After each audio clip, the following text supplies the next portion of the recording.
d'adoration, dans ce moment de prière et de louange adressé à notre Seigneur Jésus-Christ. Et ce matin, nous allons passer un temps avec le Roi des Rois. Et je vais t'inviter à prier pour remettre ces instants entre les mains de notre Seigneur. Élève la voix et prie avec moi. Seigneur Jésus-Christ, nous te louons, te rendons la gloire encore, parce que tu es vivant, Seigneur Jésus. Merci, parce que tu as encore, Seigneur Jésus-Christ, renouvelé notre souffle de vie. Et ce matin, nous voulons te dire merci. Merci parce que je crois qu'avec toi, nous pouvons faire de grandes choses. Je crois qu'avec toi, Seigneur, nous pouvons aller encore plus loin, Seigneur Jésus-Christ. Merci parce que tu es mort et tu es ressuscité dans ma vie. Et tu as aussi ressuscité tout plein de choses dans ma vie, Seigneur, et je t'en suis reconnaissant. Ce matin, sois au contrôle, Seigneur, de ce temps de louange et d'adoration passé avec toi, Seigneur. Merci de me conduire et de conduire mes frères et sœurs dans le nom de Jésus-Christ. Alléluia.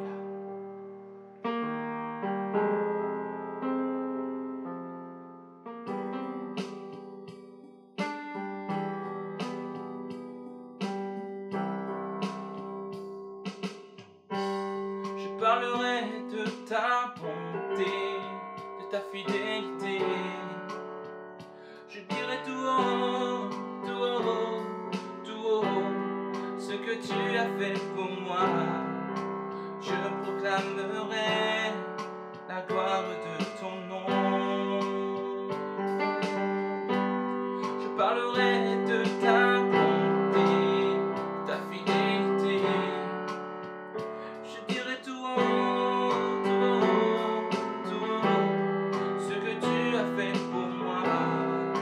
Je proclamerai la gloire de ton nom. Je parlerai de ta bonté, de ta fidélité. Je dirai tout haut, tout haut, tout haut, ce que tu as fait pour moi. Je proclamerai la gloire de ton nom. Je parlerai de ta bonté, de ta fidélité. Je dirai tout haut, tout haut, tout haut, ce que tu as fait pour moi. Je proclamerai la gloire de ton nom. On m'avait dit de compter sur ton amour, Jésus, je n'ai pas hésité. Oh, oh, oh, oh. Et quand tu m'as prouvé ta fidélité, Jésus, vraiment tu m'as étonné. Je parlerai de ta bonté, de ta fidélité. Je dirai tout haut, tout haut, tout haut, ce que tu as fait pour moi. Je proclamerai la gloire de ton nom. Je parlerai de ta bonté, de ta fidélité. Je dirai tout haut, tout haut, tout haut, ce que tu as fait pour moi. Je proclamerai la gloire de ton nom. Je parlerai de ta bonté, de ta fidélité. Je dirai tout haut, tout haut, tout haut, ce que tu as fait pour moi. Je proclamerai la gloire de ton nom.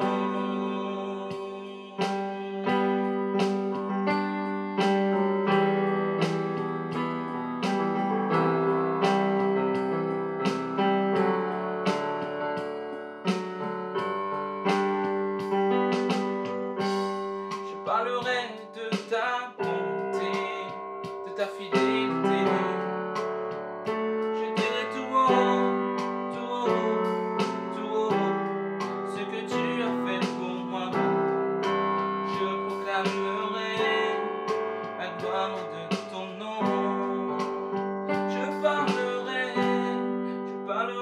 de ta bonté, de ta ta fidélité.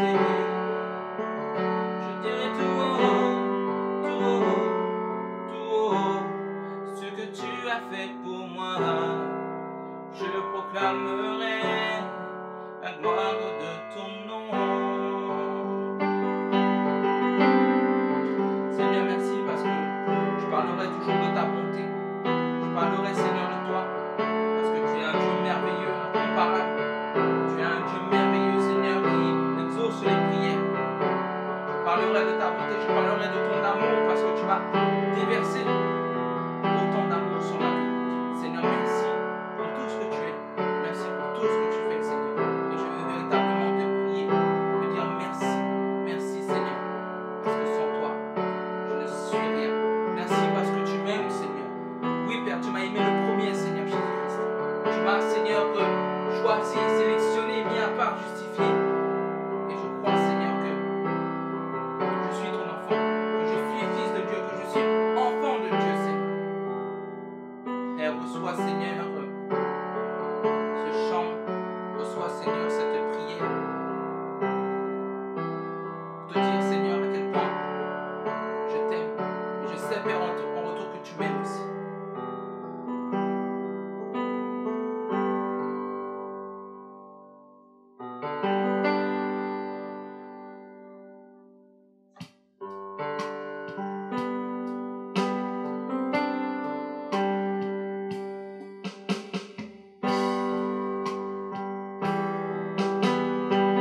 changer notre vie passée, parce que tu as le pouvoir de la résurrection, Seigneur.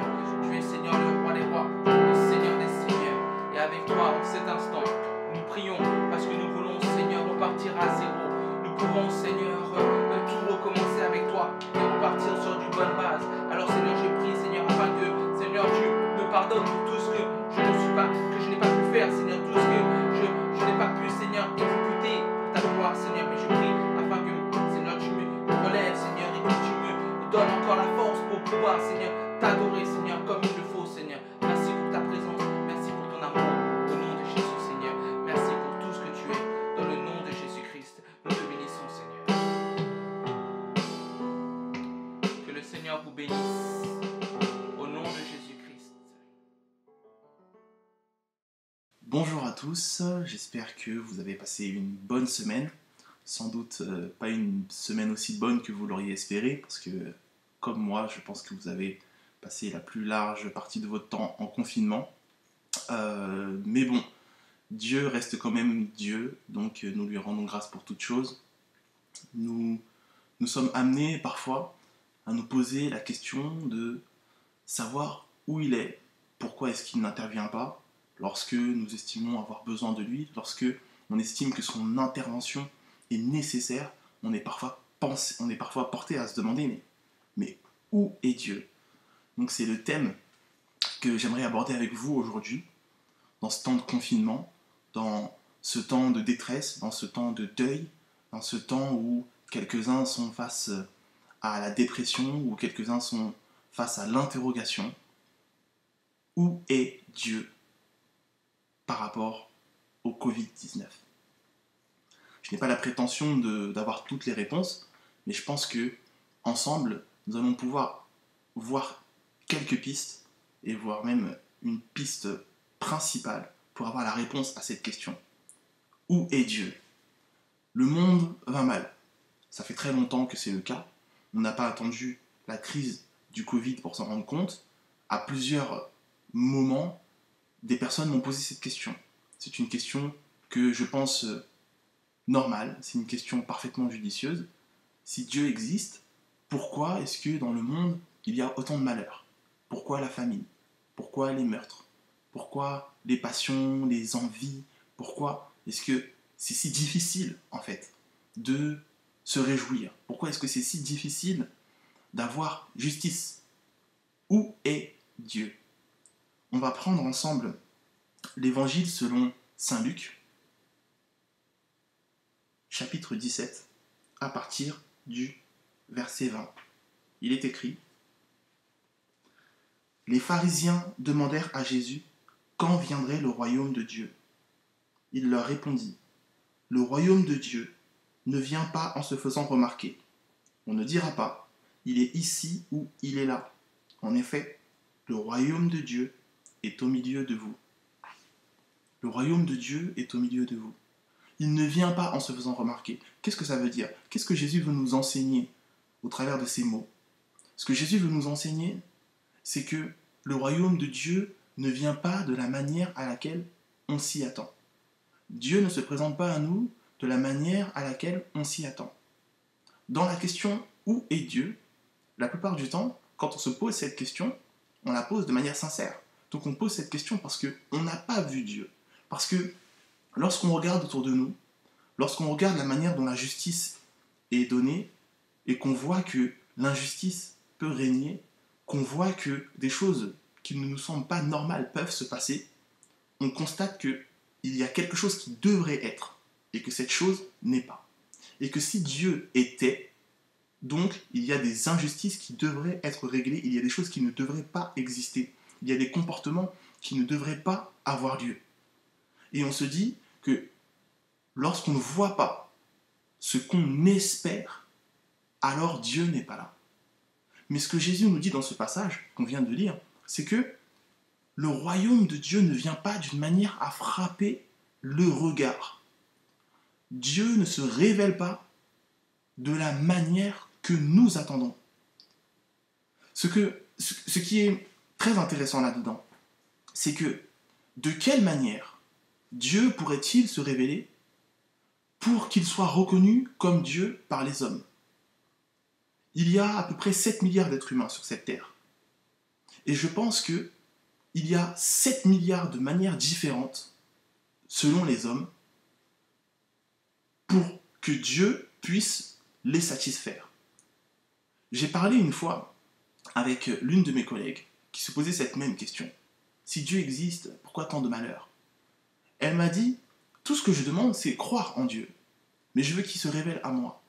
Je veux qu'il se révèle à moi d'une manière indéfectible, d'une manière où je vais me dire que, sans doute, c'est Dieu. Le problème, c'est que, qui est Dieu et qui est la créature? Est-ce à nous de décider de quelle manière Dieu doit se révéler à nous? Est-ce à nous de dire à Dieu quels sont les attributs qui doivent être les siens? Et si Dieu s'était révélé à nous, mais que nous ne l'avions pas vu, parce qu'il ne s'était pas révélé de la manière que nous estimons convenable. Prenons ensemble le livre d'Ésaïe, le prophète Ésaïe, Ancien Testament, chapitre 53. À partir du verset 1er, il est écrit « Qui a cru à notre prédication ? À qui le bras de l'Éternel a-t-il été révélé? Il a grandi devant lui comme une jeune plante, comme un rejeton qui sort d'une terre toute sèche. Il n'avait ni beauté, ni splendeur propre à attirer nos regards, et son aspect n'avait rien pour nous plaire. Méprisé et délaissé par les hommes, homme de douleur, habitué à la souffrance, il était pareil à celui face auquel on détourne la tête. Nous l'avons méprisé, nous n'avons fait de lui aucun cas. Dieu s'est déjà révélé aux hommes. Dieu s'est déjà révélé, mais nous l'avons méprisé. Mais nous n'avons fait de lui aucun cas. Parce que Dieu ne s'est pas révélé à nous de la manière que nous estimons la plus juste, de la manière que nous estimons la plus noble. Peut-être que nous estimons que Dieu ne s'est pas révélé à nous parce que notre vie ne correspond pas à ce que nous aurions désiré. Est-ce que nous estimons que Dieu doit se révéler à nous au travers d'une bénédiction financière? Est-ce que nous estimons que Dieu doit se révéler à nous au travers d'un mariage? Est-ce que Dieu doit se révéler à nous au travers d'une injustice qui nous a été faite? De quelle manière Dieu doit-il se révéler à nous? Vous savez, pour voir quelque chose, il faut parfois avoir la bonne perspective. Lorsque nous sommes face à une feuille de papier, si nous regardons la feuille de face, nous pouvons la contempler, voir ce qui est écrit dessus. Mais si nous la regardons de travers, nous pouvons passer à côté. Il en est de même pour Dieu. De quelle manière le regardons-nous? Est-ce que nous regardons Dieu selon notre perspective, qui est de travers, ou est-ce que nous regardons Dieu selon sa perspective? Si je veux réellement m'approcher de Dieu, il faut que j'ai dans mon attitude une certaine honnêteté et une certaine humilité. L'humilité par laquelle nous nous approchons de Dieu, c'est une humilité qui nous pousse à nous dire, quand bien même tu ne correspondrais pas à ce que j'attends de toi, je veux quand même te rencontrer. Quand bien même la manière dont tu veux te révéler à moi ne correspond pas à la manière dont je veux que tu te révèles à moi, je veux quand même te rencontrer. Il serait dommage de passer à côté de la rencontre de notre Créateur, tout simplement parce que tout ne se déroule pas comme on le veut. Vous savez, beaucoup de personnes souhaitent se marier. Et lorsque les gens imaginent leur mariage, ils se font tout un scénario sur la manière dont ils souhaitent que les choses se passent. Sauf que ceux qui se sont mariés savent que le jour du mariage, ça ne se passe jamais comme prévu. Mais ça reste quand même le jour le plus heureux de nos vies, parce que le plus important, ce n'est pas la manière dont se passe le mariage. Le plus important, c'est le mariage en lui-même. C'est la rencontre, c'est l'alliance entre l'homme et la femme qui s'aiment. Il en va de même pour notre rencontre avec Dieu. Nous nous demandons où est Dieu. Nous constatons que tout va de travers, que tout va mal. Et nous nous imaginons de quelle manière est-ce qu'il serait judicieux que Dieu se révèle à nous. Le plus important, ce n'est pas de quelle manière Dieu a jugé bon de se révéler à nous. Le plus important, c'est la rencontre en elle-même. Le plus important, c'est l'alliance entre Dieu et ses créatures que nous sommes. C'est cette chose que nous devons saisir. Parce que Dieu s'est révélé à nous. À la question de savoir où est Dieu, cette question n'est pas nouvelle. Cette question a été posée à Jésus par les pharisiens. Nous l'avons lu dans l'évangile selon saint Luc. Où est le royaume de Dieu? Lorsqu'on cherche le royaume de Dieu, on cherche Dieu. Où est le royaume de Dieu? Ils ont demandé cela à Jésus. Et qu'est-ce que Jésus leur a répondu? Le royaume de Dieu ne vient pas de manière à frapper les regards. Il ne viendra pas d'une manière où chacun pourra dire que « Oh, il est là ». Mais le royaume de Dieu vient comme une semence, comme une graine posée. Personne ne fait aucun cas de cette graine.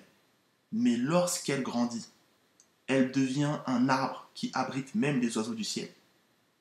C'est à cela qu'est comparé le royaume de Dieu, la présence de Dieu. Et dans le deuxième passage que nous avons lu, le prophète Ésaïe parle de cela. Il commence en se demandant qui a cru? Qui a cru? Parce que lorsqu'on se demande où est Dieu, et lorsqu'une réponse nous est donnée, la question est de savoir, croyons-nous?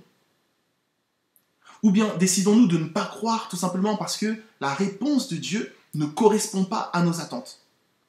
Qui a cru en la parole qui était annoncée? Celui qui est venu comme le Fils de Dieu, celui qui est venu comme la manifestation de la parole de Dieu et du royaume, celui-là, nous n'en avons fait aucun cas. Celui-là, nous ne l'avons pas considéré. Nous l'avons considéré comme puni. Nous l'avons considéré comme frappé de Dieu. Il était semblable à celui dont on détourne le regard. Et nous ne l'avons pas considéré. Cette personne dont on parle dans ce passage, c'est Jésus. Vous l'aurez compris. Car il n'a pas été considéré. Il a été crucifié. Et aujourd'hui même, peut-être que vous qui me suivez, vous ne le considérez pas comme il devrait l'être. Peut-être que certaines personnes même se disent « En quoi est-ce qu'une personne morte il y a plus de 2000 ans peut impacter ma vie ?» Et on ne le considère pas, on ne fait de lui aucun cas. On peut se dire qu'il était quelqu'un qui avait une certaine sagesse. On peut dire de lui qu'il était un homme qui a inspiré la paix. Mais c'est tellement loin de ce qu'il était. C'est tellement loin de ce qu'il était. Car si nous poursuivons notre lecture dans ce passage qui a été écrit plus de 800 ans avant la naissance de Jésus-Christ, à partir du verset 4, Ésaïe 53, à partir du verset 4, il est écrit « Pourtant, ce sont nos souffrances qu'il a portées, et c'est de nos douleurs qu'il s'est chargé. Et nous l'avons considéré comme puni, frappé par Dieu et humilié. Mais lui, il était blessé à cause de nos transgressions, brisé à cause de nos fautes. La punition qui nous donne la paix est tombée sur lui, et c'est par ses blessures que nous sommes guéris. » Nous n'avons fait de lui aucun cas.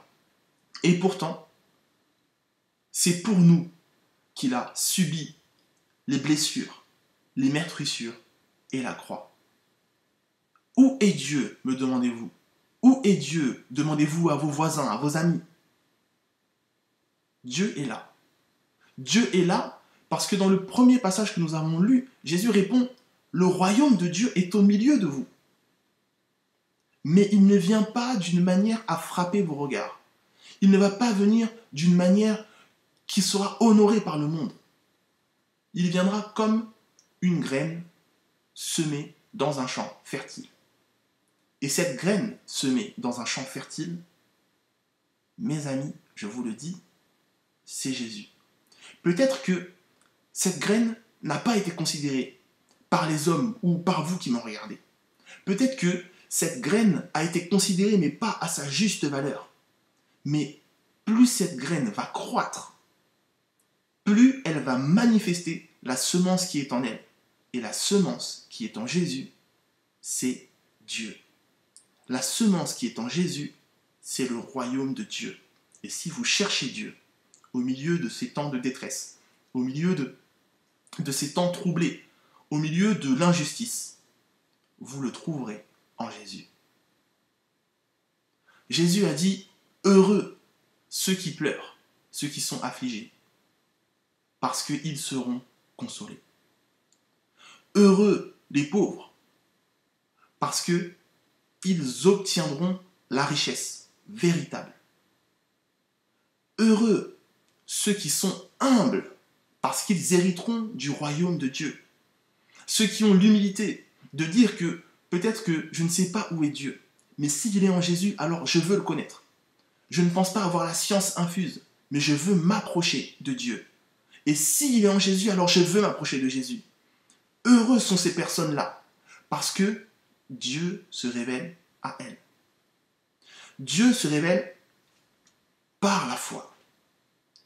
Peut-être que c'est quelque chose que nous ne considérons pas. Peut-être que nous sommes des personnes terre à terre, des personnes qui estiment qu'il n'est pas juste de croire en ce qu'on ne voit pas, des personnes qui estiment qu'il n'est pas juste de se réjouir dans une situation dans laquelle rien ne semble aller dans notre intérêt. Et pourtant, c'est par la foi que Dieu se révèle. C'est par la foi que Dieu se révèle. Je vais vous raconter une petite histoire. Une femme avait perdu, pendant ce temps de crise de Covid, une femme avait perdu un billet de 100 € chez elle. Elle l'a perdu chez elle. Elle a cherché ce billet partout. Elle a retourné sa maison et elle ne l'a pas trouvé. Elle a appelé ses amis pour s'en plaindre. Elle a appelé sa famille pour s'en plaindre. J'avais 100 €, je les ai perdus. Mon patron m'a mis au chômage technique. Je n'arrive pas à joindre les deux bouts. Mes enfants ont faim. Si je pouvais retrouver ce billet de 100 €, j'en ai plus besoin aujourd'hui que jamais. Mais où sont ces 100 €? Et son fils, qu'elle ne considérait pas tant que ça par rapport à la recherche de ce billet, lui dit « Mais maman, tu devrais peut-être essayer de refaire ta journée à l'envers. Et peut-être que tu retrouveras ton billet de 100 €. Elle s'est dit « C'est une idée comme une autre. Donc, pourquoi ne pas essayer ?» Elle a fait sa journée à l'envers. J'ai fait la cuisine, j'ai rangé ceci, j'ai travaillé là, et en faisant sa journée à l'envers, elle a fini par se retrouver assise là où elle était assise quelques heures avant, et par retrouver son billet de 100 €. Et à ce moment-là, elle a commencé à sauter de joie. Alléluia, j'ai retrouvé mon billet de 100 €. Elle a appelé tous ses amis en disant « J'ai retrouvé mon argent, c'est magnifique, c'est merveilleux. » Et voyez-vous, cette femme qui a retrouvé son billet de 100 €, c'est peut-être vous qui pouvez trouver Dieu lorsque vous le cherchez. Ce billet, c'est la foi qui lui manquait. C'est la foi qui lui manquait. Elle a essayé de toutes les manières possibles de rechercher ce billet, mais elle ne l'a pas trouvé. Mais lorsque elle a fait sa journée à l'envers, elle a retrouvé l'endroit exact où elle a perdu ce billet. Réfléchissons un moment. Si Dieu est partout, si le royaume de cieux est au milieu de nous, comment se fait-il que, alors que Dieu est partout, nous ne pouvons pas le voir? Comment se fait-il que, alors que Dieu est là, nous ne ressentons pas sa présence? C'est qu'il nous manque quelque chose. C'est qu'il y a quelque chose, pendant la journée de notre vie, il y a un moment où nous avons perdu ce quelque chose, où nous avons perdu ce lien avec notre Dieu. Comment retrouver ce lien? Comment retrouver Dieu? Comment savoir où il est lorsque nous avons besoin de lui? Comment savoir comment le monde peut le trouver dans ce temps où le monde a plus que jamais besoin de lui? Revenons en arrière. Faisons quelques pas en arrière. Et voyons où est-ce que nous l'avons perdu. Où l'avons-nous perdu? Le moment auquel nous avons perdu la foi, c'est le moment où nous avons perdu Dieu. Le moment où nous avons renoncé à avoir la foi, c'est le moment où nous avons perdu Dieu. À quel moment, toi qui me regardes, as-tu perdu la foi? À quel moment, toi qui me regardes, as-tu perdu ton zèle? À quel moment, toi qui me regardes, as-tu décidé que la foi n'était pas un bon chemin pour toi? Que tu voulais marcher d'une manière différente, trouver Dieu d'une manière différente? C'est à ce moment-là que tu as lâché la main de Dieu. Au moment, peut-être que tu allais à l'église dans ta jeunesse, peut-être que tu as connu Jésus, mais qu'à un certain moment, tu as rétrogradé dans ta foi. Et là, tu as perdu Dieu. Tu as continué ton chemin. Et tu arrives à un moment de ta vie où tu te dis, mais où est Dieu? Où est Dieu? Je l'ai perdu. Reviens en arrière. À quel moment as-tu lâché la foi? Peut-être que tu étais quelqu'un qui a toujours été raisonné, qui t'est toujours dit que la foi, c'est pas quelque chose pour moi. À quel moment es-tu arrivé à ce raisonnement? Parce que le moment où tu es arrivé à ce raisonnement, c'est le moment auquel tu as perdu Dieu. C'est le moment auquel tu as mis une barrière entre la main tendue de Dieu et toi. Et aujourd'hui, tu te demandes, où est Dieu? S'il existait, est-ce que tout cela serait possible? Reviens en arrière. Reviens quelque part en arrière. Parce que Dieu est là. Dieu n'a pas changé. Dieu n'a pas changé de place. À partir du moment où nous avons lâché sa main pour renoncer à notre foi, où nous avons lâché sa main pour rétrograder dans notre foi, c'est ce même endroit. Tout comme cette femme, le billet qu'elle avait perdu l'attendait au même endroit où elle l'avait laissé. Dieu nous attend au même endroit où nous avons lâché sa main. Il n'a pas bougé. Ce raisonnement que nous avons, qui nous a éloignés de lui, en revenant dessus, nous le retrouverons. Ce temps que nous passions avec Dieu dans notre enfance, dans notre passé, peut-être il y a quelques mois de cela, ce temps que nous avons arrêté de prendre avec lui, c'est exactement à ce même endroit, dans ce même temps, qu'il nous attend. Où est Dieu? Il est là où nous l'avons laissé. Où est Dieu? Il est en Jésus-Christ. Il est dans la foi, que peut-être nous ne considérons pas. Dans la foi peut-être dont nous ne faisons aucun cas. Mais il est là. Le royaume des cieux est au milieu de nous. Mais il ne vient pas de manière à frapper le regard. Il ne vient pas d'une manière à satisfaire nos raisonnements. Il ne vient pas d'une manière à satisfaire notre ego. Il ne vient pas d'une manière à briller pour nous faire grands devant les autres hommes. Le royaume des cieux vient comme une petite semence dans le cœur de celui qui veut bien la recevoir. Dieu vient en Jésus-Christ comme une petite semence dans le cœur de celui qui veut bien s'humilier et dire « J'étais loin, je ne comprenais pas, mais je veux comprendre, mais je veux changer, mais je veux me repentir de mes œuvres passées. » Et c'est là que vient Dieu. C'est là qu'est Dieu. C'est là qu'est la consolation pour celui qui a le cœur brisé. C'est là qu'est la restauration pour celui qui est dévasté. C'est là qu'est la richesse pour celui qui est pauvre. C'est là qu'est Dieu. Il a toujours été là. Le royaume des cieux est au milieu de nous. Mais nous devons changer de perspective pour pouvoir le voir. Nous devons changer de perspective pour pouvoir nous en réjouir. Parce que nous pouvons passer tout notre temps dans les églises. Nous pouvons passer tout notre temps à regarder des vidéos sur Dieu, à écouter des prédicateurs donner la bonne parole. Si nous ne changeons pas de perspective, nous ne nous réjouirons que des choses de ce monde. Nous nous réjouirons d'avoir un bon boulot, nous nous réjouirons d'avoir une belle épouse, d'avoir de beaux enfants, d'avoir une belle voiture et des promotions. Mais lorsque ces choses s'arrêteront, nous nous demanderons, comme les autres, mais où est Dieu? J'étais béni et aujourd'hui je ne le suis plus. Mais quelle a été ma perspective? À quel moment de ma route j'ai lâché la main de Dieu? J'ai lâché ma foi en Dieu? J'ai lâché ma perspective des choses du royaume, des choses célestes, pour ne me réjouir que des choses de la terre. Aujourd'hui, dans ce temps de confinement, beaucoup ont perdu travail, amis qu'on ne voit qu'au travers d'écrans. Que nous reste-t-il? Tout cela, nous le voyons aujourd'hui comme étant sans valeur. Et les choses qui ont réellement de la valeur aujourd'hui prennent tout leur sens. Et la présence de Dieu, aujourd'hui, prend tout son sens. Je vais terminer en vous donnant cette citation de Blaise Pascal, qui disait qu'il y a dans le cœur de chaque homme un vide en forme de Dieu. Ce vide ne peut être comblé ni par le travail, ni par l'argent, ni par l'amour d'une femme, ni par l'amour d'un homme. Ce vide ne peut être comblé que par Dieu. Pendant ce temps de confinement, nous avons la possibilité de tout mettre en perspective.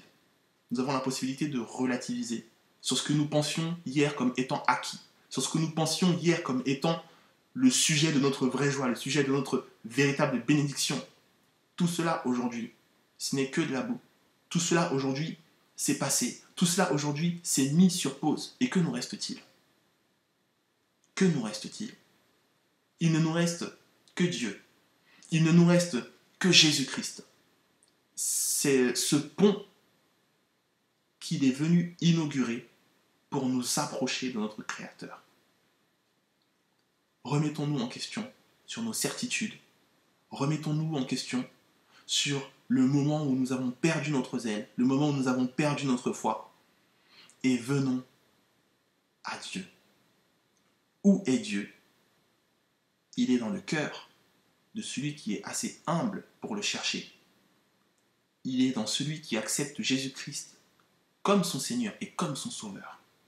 C'est là que se trouve notre Créateur.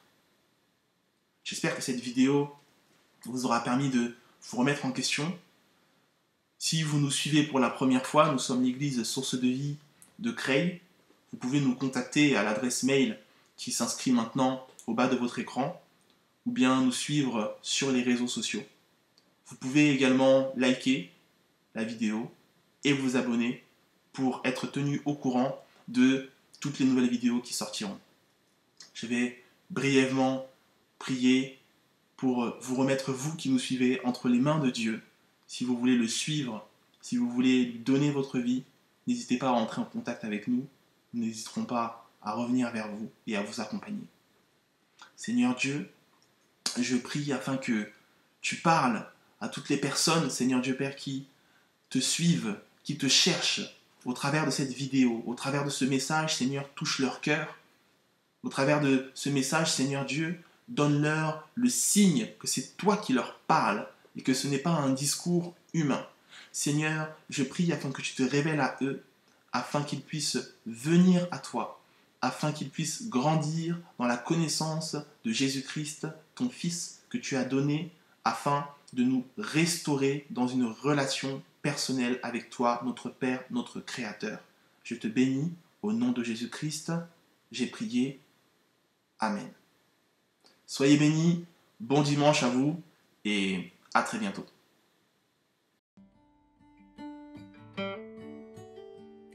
À ton nom, les monts s'abaissent à ta voix. La terre se calme, tu parles. La terre obéit, Jésus, ce nom si merveilleux. À ton nom, les monts s'abaissent à ta voix. La terre se calme, tu parles. La terre obéit, Jésus, ce nom si merveilleux. À ton nom, les monts s'abaissent à ta voix. La terre se calme, tu parles. la mer au pays, Jésus, ce nom si merveilleux, Sauveur, divin créateur sous tes ailes, lui je n'ai plus peur, réconfort, mon libérateur Jésus, ce nom si merveilleux, Sauveur, divin créateur sous tes ailes, mais je n'ai plus peur,